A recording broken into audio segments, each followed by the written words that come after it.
Kesetaraan dalam keberagaman masyarakat Indonesia.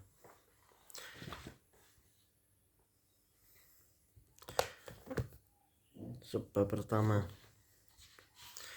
keragaman masyarakat Indonesia.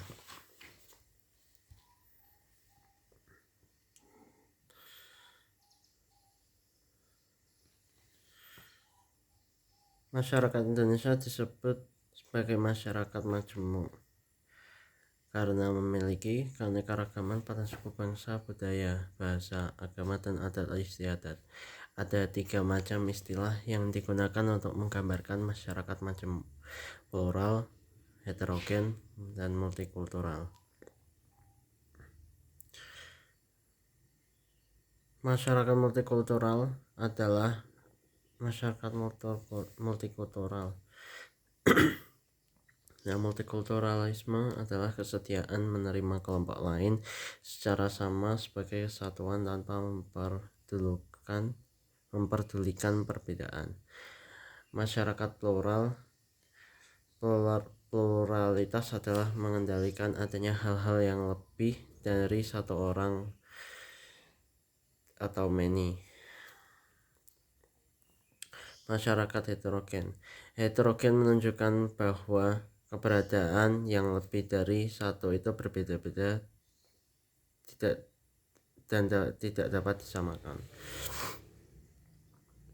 Menurut konfigurasi dan komunitas etniknya, masyarakat majemuk dapat dibedakan menjadi 4 kategori.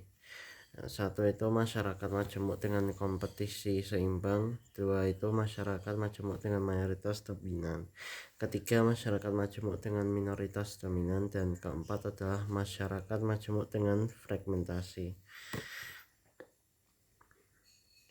Nah, menurut C.S. Furnival, konsepsi masyarakat majemuk yaitu merupakan masyarakat yang terdiri atas 2 atau lebih komunitas kelompok-kelompok yang secara kultural dan ekonomis terpisah-pisah serta memiliki struktur kelembagaan berbeda-beda satu sama lain.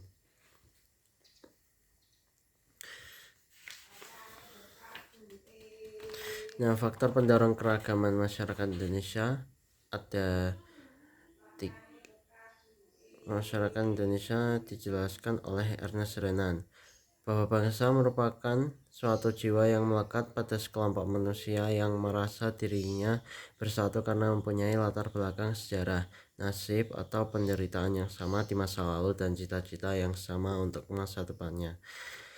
Faktor pendorong kemajuan masyarakat ada 3.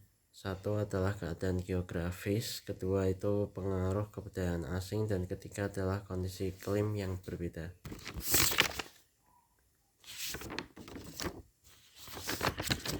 Lanjut ke subbab kedua. Kesetaraan dalam keragaman masyarakat. Nah, pengertiannya adalah suatu kondisi di mana dalam perbedaan dan keragaman yang ada, manusia tetap memiliki suatu kedudukan yang sama dalam satu tingkatan hierarki.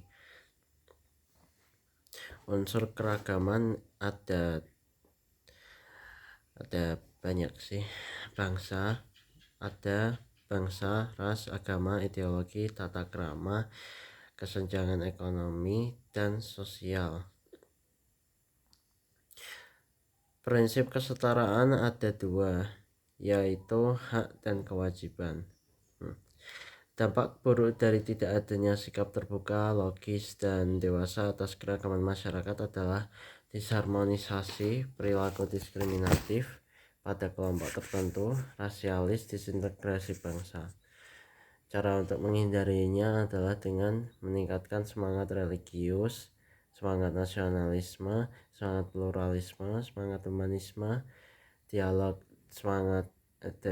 meningkatkan dialog antar umat beragama, dan membangun suatu pola komunikasi untuk interaksi hubungan antar agama, media massa, dan harmonisasi dunia.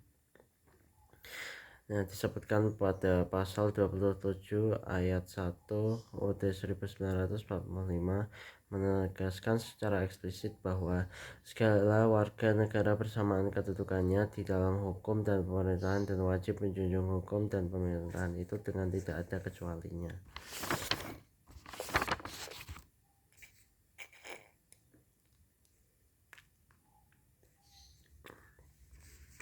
Kemudian subbab ketiga, membangun masyarakat madani sebagai strategi dalam menciptakan kehidupan yang harmonis.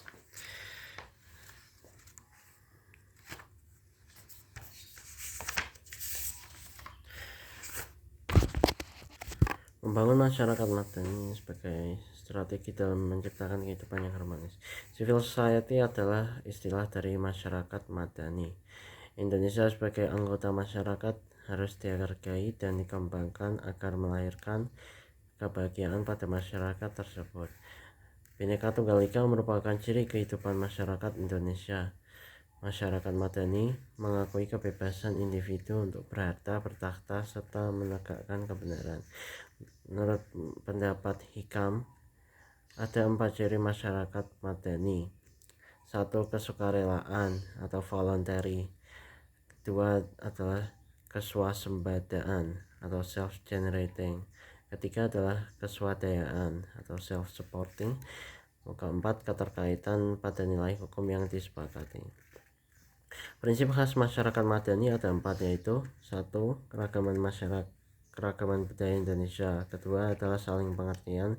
Ketiga, toleransi yang tinggi. Dan keempat, diwarnai dengan adanya kepastian hukum. Terima kasih.